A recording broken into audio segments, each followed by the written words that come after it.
if you learn words, for example, let's assume that each one of us knows 500 words. Or if I advise you every day to go home, and this is very simple advice, go home and learn the first page of the dictionary. And then after 2 years, you learn all of them. What would happen? Would you be able to communicate? No. Why? Huh? Putting together the words. Yes, because I said this is very important, and this brings us gradually to the goal of this session. When you learn a word by itself, you don't know how to communicate. Sometimes you do, but very little.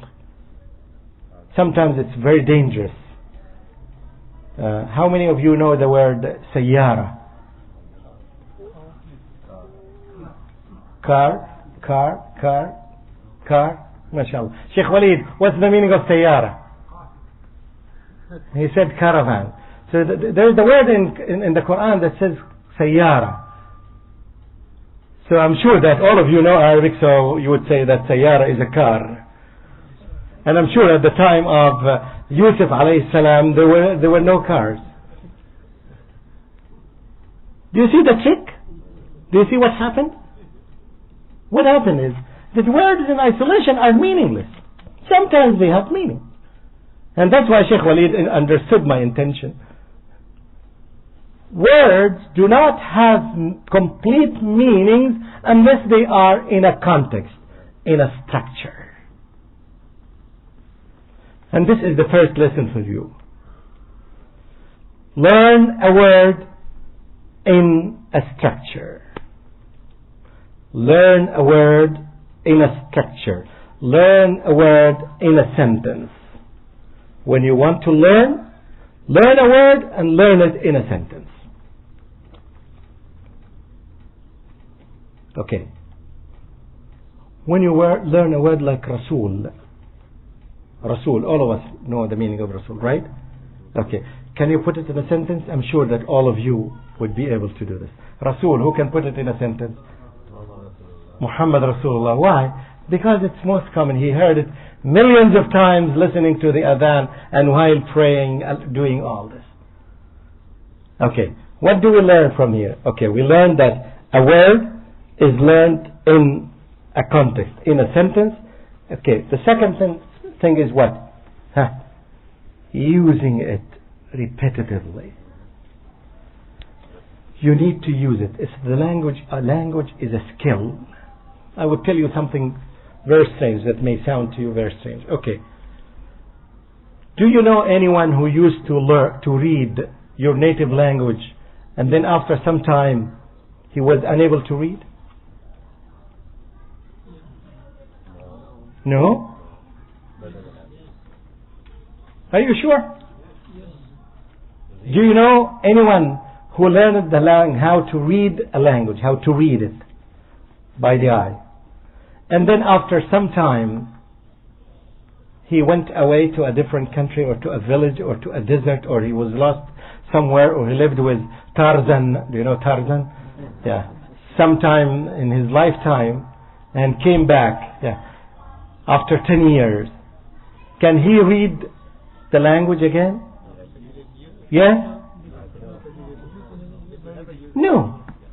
If he did not, in this lifetime, if he didn't write it and read what he wrote, he would never be able to read it.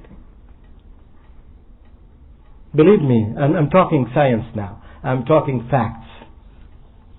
I am talking facts. And not only this, it happened with some people. Yes, when you live here for a long time, when you don't practice your language, your native language, can you write it easily? I'll take an age of your age. Tell me something about your experience. What's your native language? Bengali? Urdu. Very good. Okay. Tell me, how much Urdu can you write now? Zero. But at a certain time you were able to write? No, I came here when I was 3 or 4. When you came here, but you used to speak Urdu. Yeah, I can still speak. You still Urdu, but you cannot write Urdu. We need a better example than this. We need an example who use. I'm getting. Tell me about something about what's your native language. My native language, it doesn't have any letters, anything. Kokani, but I studied in Urdu school. Okay. So I was writing and learning. Okay. But after many years now, I'm finding difficulty to write. This is exactly. What does this tell us? You need to be in practice. Yes, it's the rule of use and disuse. Either you use it or you lose it.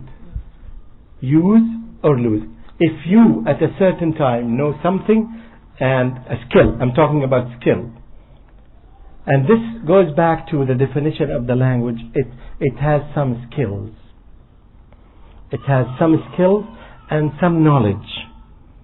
That's what I'm coming with. Okay. And there are different, we have 4 skills. What are these skills? Skill of what? Listening, the skill of speaking, the skill of reading, and the skill of writing. So we have 4 skills. And what is important? If you don't practice listening, when you listen after some time, you don't know.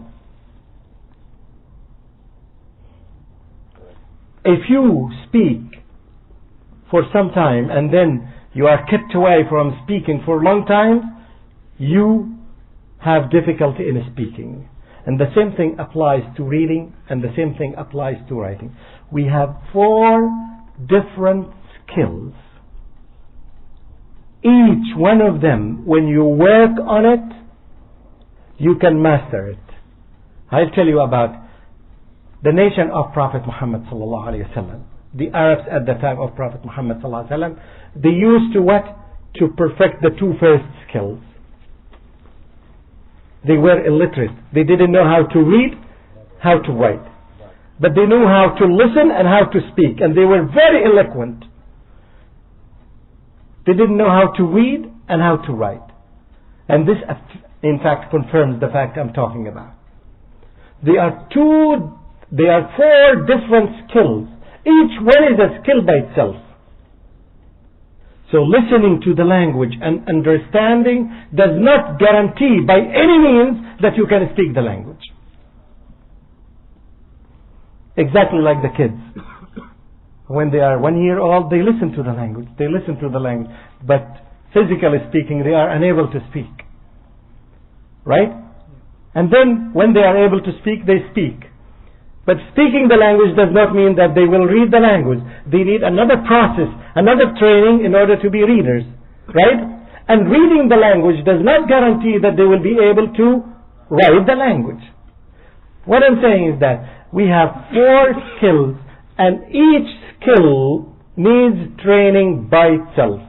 So if you want to be a good speaker, you can speak a lot. The training should be on the speaking. If you want to be a good reader, you read a lot. And I have met many people in my life.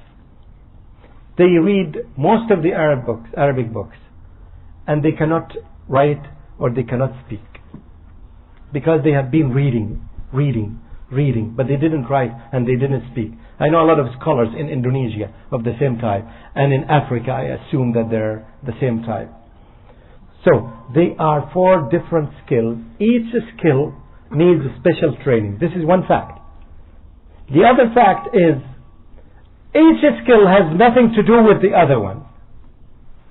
When you are perfect in speaking, it does not mean that you are perfect in reading. As the example of the companions of Prophet Muhammad sallallahu alaihi wasallam, or most of them. So each skill is totally separate from the other. Writing has nothing to do with speaking. When you write something, in fact there is no relation between what you write and what you pronounce. It's a new thing that you make. You have to make a connection between this letter and the sound that. You have to make this connection. Exactly as the signs of traffic signs. When you see this sign in red, you know that it means what? It means stop. For some people it means stop. For other people it means go. I know that. Yeah. So, I mean, you have to learn this connection. You are learning something new because there is no relationship. It's something that we made. It's something extra. And that's why one of the crimes that the teachers do, by the way, I used to do this when I was young, before I learned, is to start teaching people writing the first day. To start teaching our kids at school. The principal of this school will dismiss me. Yeah. To start teaching them writing on the first day. You don't know how much difficult to do the writing. One day I was training some teachers of Quran, and I asked all of them, how do you teach the Quran? They started saying that by opening the Mus'haf and starting teaching the people how to read directly. And then we discussed the issue. I told them that if you are a student sitting instead of the student and trying to learn, do you know how many difficulties you find in this issue?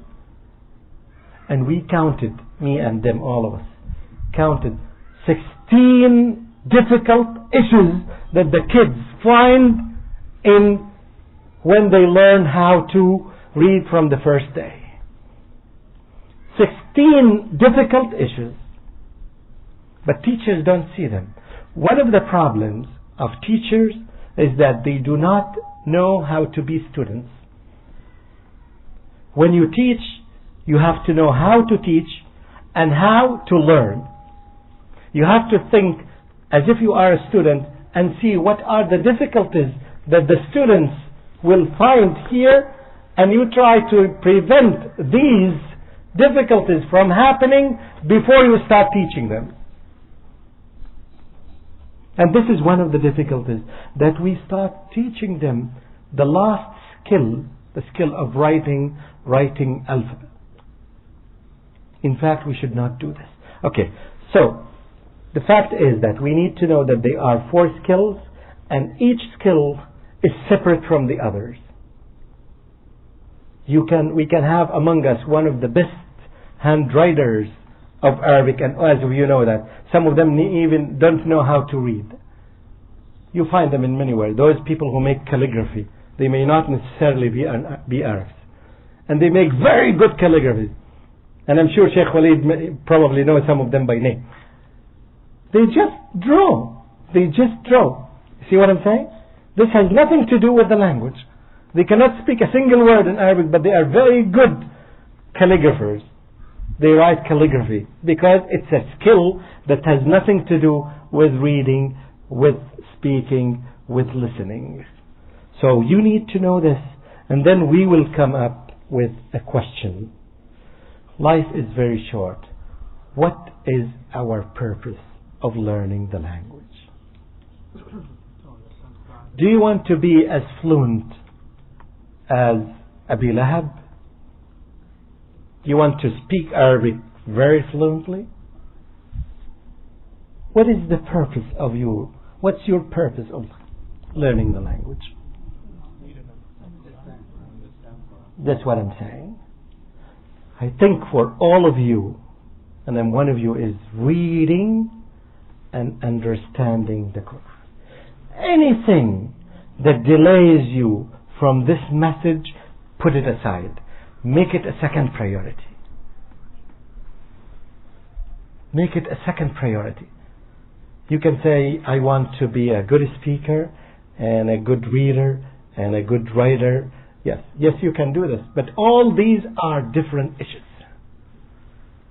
And as I said, one of our problems as teachers is that sometimes we obey the audience.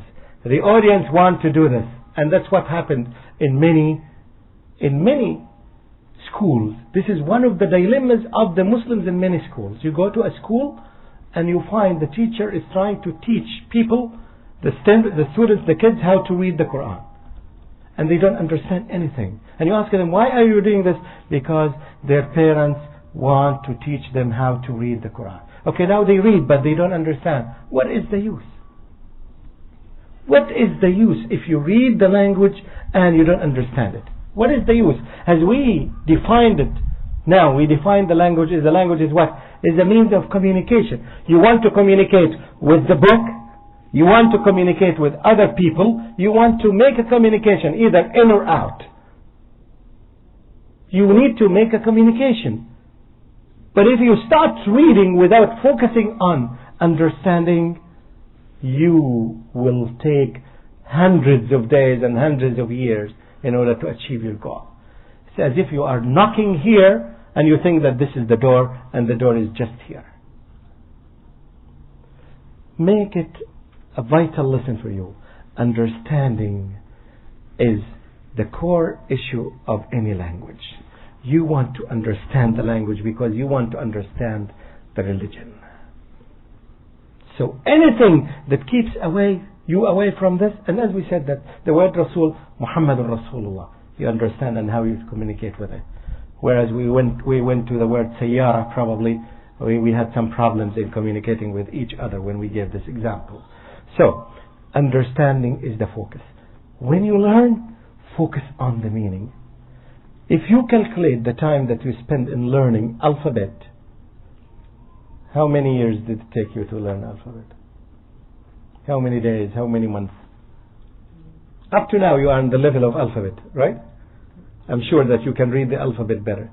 The time that you spent in learning the alphabet, you could have learned at least 200 or 300 or 500 words. And whenever you hear these words, you would know the meaning, because the focus was on the meaning. Never lose your focus from this. The focus is on understanding the meaning. Insist that when you hear a word from a khatib 2 or 3 times, go and meet him. What did you mean by saying khalaqa? What did you mean by saying nabi? What did you mean by saying so and so and so and so? Try to learn from this. So focus on the meaning. Focus on the meaning, and this will help you communicate very quickly. Again, another mistake that happens by people is that they like to learn grammar. How many of you know some grammar in Arabic? Raise your hand. 1 of you? 2? Here. 3? 4? You know grammar, right? I'm not going to test you. Yeah, okay. You too. Don't panic. You know grammar. Yeah. But can you communicate in Arabic? No. What is grammar? Where is grammar in the language? Where do you put grammar in the language? Okay. Do you put grammar in or out? I'm asking you. Why do people like to learn grammar? So are these challenging questions? No, when for example, to know the rules. Why is that? Why when a teacher comes and he asks the students, what should I teach you? They would say, okay, teach us some grammar. Why do they know this? Huh?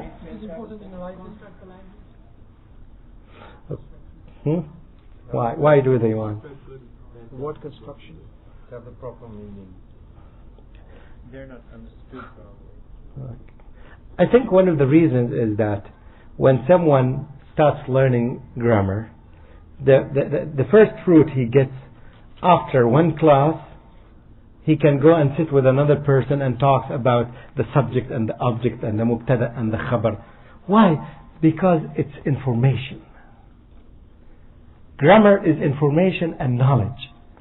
Rules. Grammar is information and rule. So we like to get information, because when I give you a piece of information that what is the number of the Muslims on the earth now? What is the number of? Huh? More than 1 billion. What is the accurate number to the best of your knowledge? 1.1, 1.2. I add another one, so it becomes 1.3. 1.3 billion. Yes, this is the number of the Muslims. I'm sure that all of you would know this, and after an hour, all of you would be able to say this piece of information to anyone else, right? When you go home, you can tell this to your kids. Very easy, right? Why? Because it's a piece of information. Because it's a piece of information. Scholars say about language. What do they say about language? What do they say about grammar? They say that grammar is learning about the language. Grammar is not learning the language. Grammar is learning about the language. Okay, let me test you. Now, do you think Abu Bakr as-Siddiq wa Ali ibn Abi Talib and Umar ibn al-Khattab knew that the subject always takes u at the end, and this word means, subject means mubtada? Yes or no? If anyone dares to say no, raise your hand. Inshallah, we have very brave students. Sheikh Walid, where are you? Raise your hand if you dare to say that. Yes, of course. They didn't know that. They did not know the word mubtada and khabar, and the mubtada should be marfu' and the khabar should be marfu', and the cases that the khabar should be mansub, and they didn't know that. Of course. These grammatical words are rules. I want you to differentiate between the skill and the rule. You can be a very good swim right, in the sea, without knowing the rules of swim, just by practice, right? And you can bring a teacher who can give you a very nice lecture about the rules of swimming. Rule number 1, do this and this and this. Rule number 2, do this and this. And when you take the teacher and put him in the sea, he will drown. This is true. Knowing the rules have nothing to do with the skill itself. You can know the rules of driving an airplane, right? First step is to do this, and the second step to do this, right? And when they ask you to drive an airplane, can you?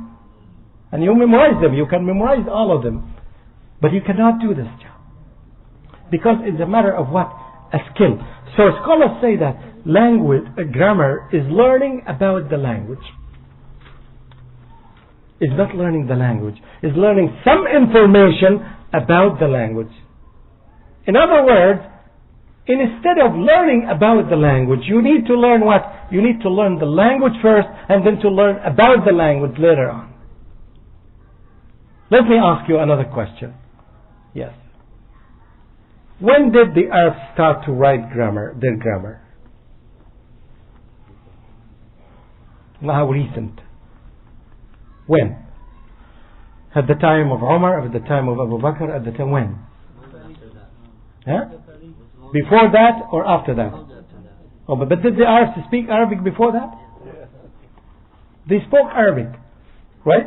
And then they started writing the grammar after hundreds of years. And this is a rule that happened in most of the languages of the world.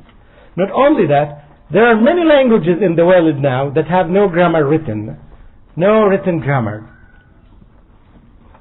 Why do people start writing grammar? When they start having some non-native speakers start learning the language, right? And they start making millions of mistakes. At that time, they realize that their language is at risk. So they start writing the rules of their language in order to keep the language from being changed. At the time when the companions, or before the companions, in the time of Jahiliyyah, the Arabs never thought, some Arabs can write, of course, could write at that time. They never thought of writing the grammar. Why? Why? Because they didn't need to.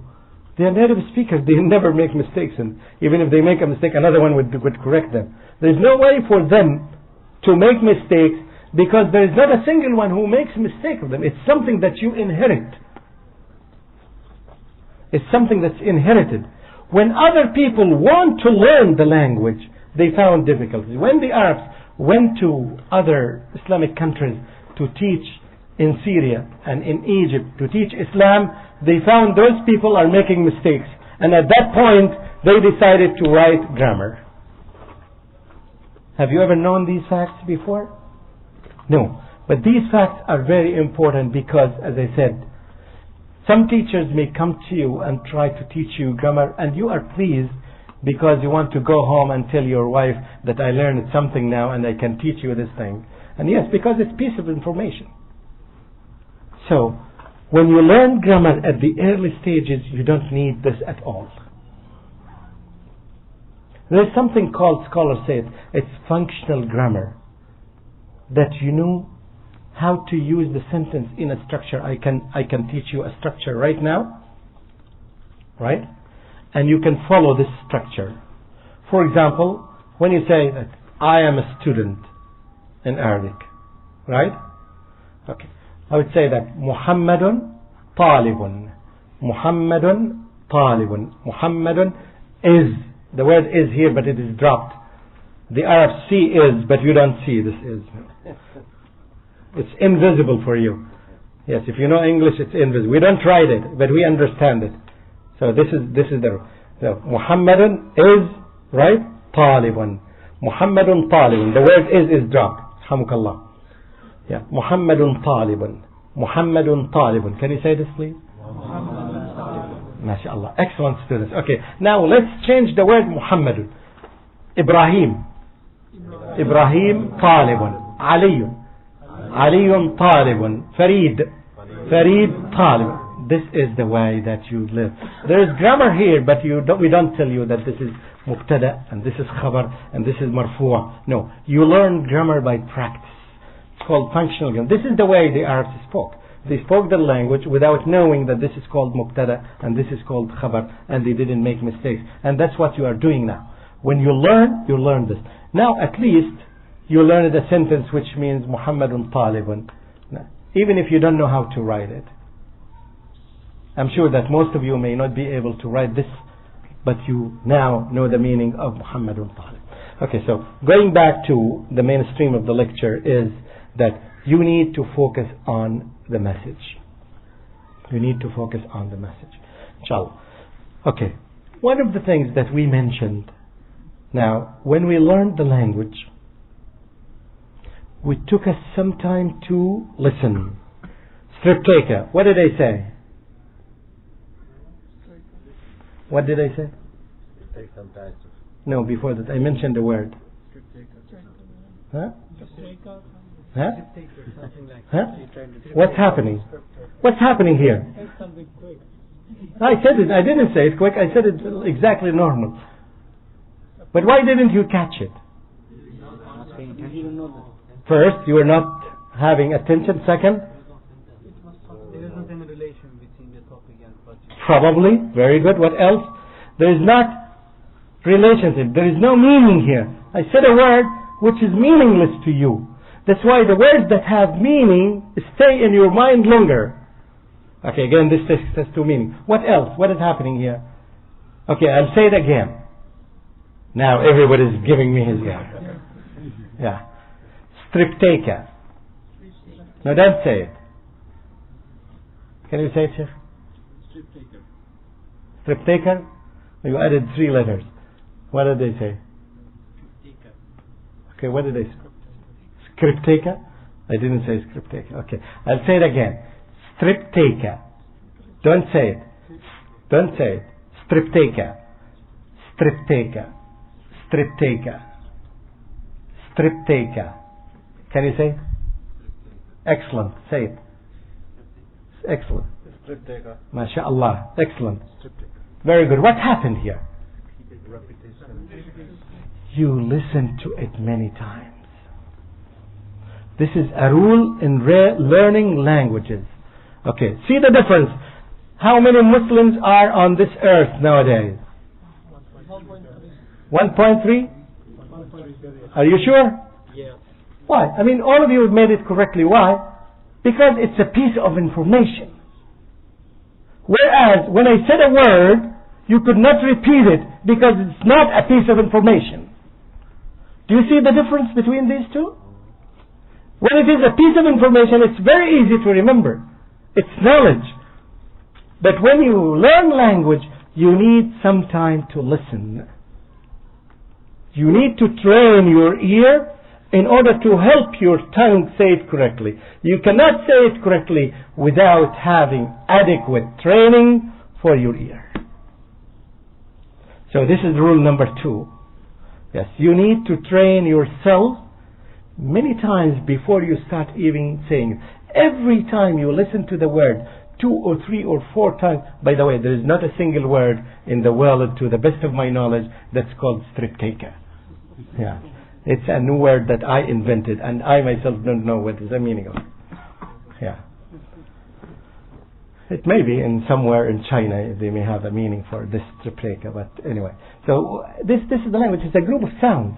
It's a group of sounds, and we give it meaning. Okay, but now I can give it a meaning like this. Striptease. Striptease. What is this? What is this? What is this? What is this? What is this? Striptease. We gave it meaning now. This is the nature of any language. The sounds that we make have nothing to do with the meaning. We give it the meaning. This is the nature of Bengali language, English language, Arabic language, any other language in the world. It's a group of sounds, and we give these sounds the meaning. We give it. The people give it. Do you see what I'm saying now? So we give it now, all of you now, we invented a word and we call this striptease. So every time you go to the market, please give me one striptease for $2. I'm sure the Americans will kill you now. Yes, because you are changing their languages. Yes. And by the way, when words move from one language into another, like you find some words in Arabic that have been in Urdu, you will find slight changes in the meaning, right? Because the people who got them first were not very clever, so they got them very superficially, and then when they conveyed them into the language, they conveyed a distorted form of them. And this happens among any language. You would find this. And today I discovered that the Bengali people use the word bas, which means don't speak, right? Enough. And I found that the Egyptians used the same thing. I don't know who took it from, the ones, either the Egyptians or the Arabs, or took it from. Huh? Hunak. Guna?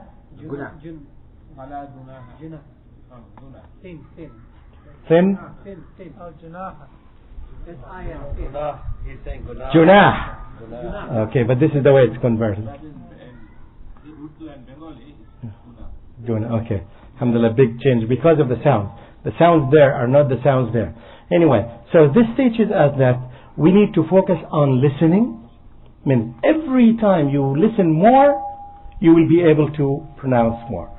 So, going back again, instead of when you deal with anything in Arabic, yes, you can learn anything now just by focusing on the meaning. Now we didn't write the word striptease. I can write it to you in any form of a language, in Chinese, in English, in Arabic, and I can write different symbols, of course. And then you have to make the connection between this and this, between this and this. So focus on the meaning, right? And then listen to it many times, and then use it. And when you use it what? In sentence. Why? Because when you use a word in a sentence or in a situation, it's a meaningful word. It's a meaningful word. So my advice to you in brief, I'm sure that you got bored of me, you got tired of me. My advice to you is that whenever you are exposed to learning a language, and when we say that learning a language in context, and the best context that we need to learn is what?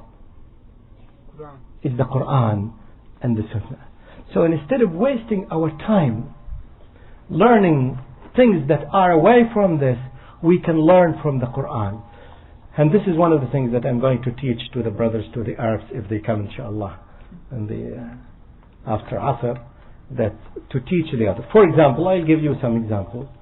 Look at the verse that says Alif Lam Mim, Surah Al-Baqarah, the beginning of Surah Al-Baqarah. Assume that you want to learn. Now you want to sit with yourself and you want to learn. Only for the teacher. So you should be very generous for all of them. They will envy me now. They're polite. Not polite. Huh? They're polite. Okay, Let's take something like this. Okay. Alif Lam Mim. أعوذ بالله من الشيطان الرجيم. Alif Lam Mim. ذلك الكتاب لا ريب فيه. And you have a tape recorder at home. One of the things that unfortunately, there's no one who did this job. Any one of you can do it. You can take a tape that teaches Quran, right? And the tape that says, for example, the one verse from the Quran, and then it leaves a blank, right? Leave it blank for you to repeat. I think a better way to do it, if some one of you would take Surah An-Nas, for example, to make it easy, right? And takes the first verse of it, the first ayah, قُلْ أَعُوذُ بِرَبِّ النَّاسِ, and he takes it and copies it again. And then copies it again. And I think this can be done by computers very quickly. And then you take it from computers and you put it on tapes. This helps you a lot. قُلْ أَعُوذُ بِرَبِّ النَّاسِ. What happens is that it gives you a space to repeat it. But you make mistakes in repeating it. Why? Why do you make mistakes? We answered it now. Because you did not get enough training. Okay, someone would say that, okay, but we listen to the whole verse. When you listen to the whole verse, when you go to the end of the verse, right, you forget the beginning of it. So what should happen is, you take the first verse, قُلْ أَعُوذُ بِرَبِّ النَّاسِ, for example. This applies to any part of the Quran, but I'm just giving an example. قُلْ أَعُوذُ بِرَبِّ النَّاسِ. Assume that you are going to learn any chapter. Take, for example, 5 ayahs per day. قُلْ أَعُوذُ بِرَبِّ النَّاسِ, and take it and repeat it. And I think I need a volunteer to do this job. And I think when we have this product available, I think inshallah it will help all of us. So قُلْ أَعُوذُ بِرَبِّ النَّاسِ, and then it is repeated. قُلْ أَعُوذُ, you don't say anything, you just listen. قُلْ أَعُوذُ بِرَبِّ النَّاسِ. قُلْ أَعُوذُ بِرَبِّ النَّاسِ. قُلْ أَعُوذُ بِرَبِّ النَّاسِ. قُلْ أَعُوذُ بِرَبِّ النَّاسِ. Now say it. Okay, listen to it again. قُلْ أَعُوذُ بِرَبِّ النَّاسِ. قُلْ أَعُوذُ بِرَبِّ النَّاسِ. Say it again. Very good. This is the way I want the tape to be designed. Can you do this job, or can you select one of the brothers to do this job? I think if we have something like this, you have it in your car or you have it anywhere, you will have a lot of training on every ayah, not on the whole thing first. No, you need to take every ayah, every chunk by itself, and to have enough adequate training on it. Then finally you come up with the whole verse. What is your role after that? Let's say that we are learning this, and now you listen to it many times. You need to study it in the Quran and to know the word. For example, focus on the meaning of the word. The most common word in this surah is what? قُلْ. قُلْ. قُلْ. What's the meaning of قُلْ? Say. Very good. Okay, that's good. That's what you need to know. Okay, An-Nas. People. An-Nas. It's repeated many times, right? An-Nas. So you take the word An-Nas, right, and learn it. Okay, give me please some flashcards. No, thank you.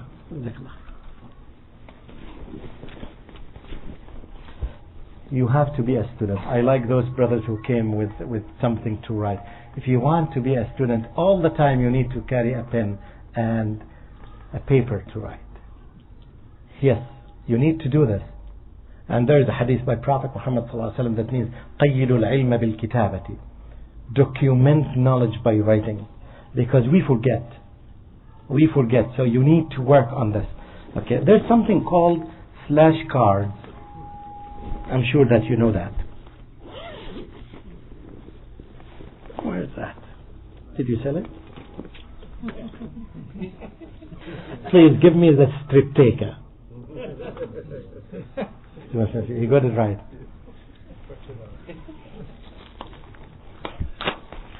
Okay. I think that each one of you would need to buy something like this. You know that who has kids at school? Do they have something like this? All of them, right? Do you yourself have? No. Alhamdulillah, that's good. Okay. For example, the word An-Nas. As I said, that writing the word An-Nas is very simple. Is it difficult? Is it difficult? You just draw it. Even if the writing is wrong, it's okay. Yeah. And you write the word An-Nas. You're lucky, you're happy day. This is your luckiest day because my handwriting is very bad. Yeah. Okay. You write it here. Right? And you can write the verse. قُلْ أَعُوذُ بِرَبِّ النَّاسِ. You copy it from the Quran. And you underline the word An-Nas. You underline the word An-Nas. On the back, right? Write the translation. On the back, write the translation. Okay? Fine. People. Every day you may add 1 or 2 or 3 papers like this. After a month you will have a bunch of these. Right? When you try to remind yourself, okay, this is An-Nas. This is Rabb. This is A'udhu. This is Qul. This is Ahad. This is Kharaja. This is Khalaqa. This is Ja'a. I don't know the meaning of Ja'a. So I came. You see what I'm saying? You do this, you remind. You do this every chance, whenever you have a chance, you do this exercise. Even when you are driving, when you stop at a traffic light, you can, I used to do this, I used to flip. Yes, you can flip as many as 20 pages, 20 index cards, yes, at the traffic light. You just remind yourself, keep yourself, you have to suffer. Right? You want to go to paradise from the widest door, inshallah. So you need to struggle with this. And inshallah we'll have some people. Okay. Would you like us to make this exercise that each one of you would now give you, who knows how to read Quran? Okay, so alhamdulillah, I have no problem with that. Now let's come up with something beneficial, inshallah. I need each of you now, before we go, you spend all your life learning the alphabet, but now you will learn 2 words, inshallah. How is that? Okay? Right. Please distribute Mus'haf among them. I have Mus'haf. Yeah. Inshallah. I like the brothers who are volunteers, who do the job, especially the old ones who serve the young ones. MashaAllah. MashaAllah. We are in the United States. The old ones serve the young ones.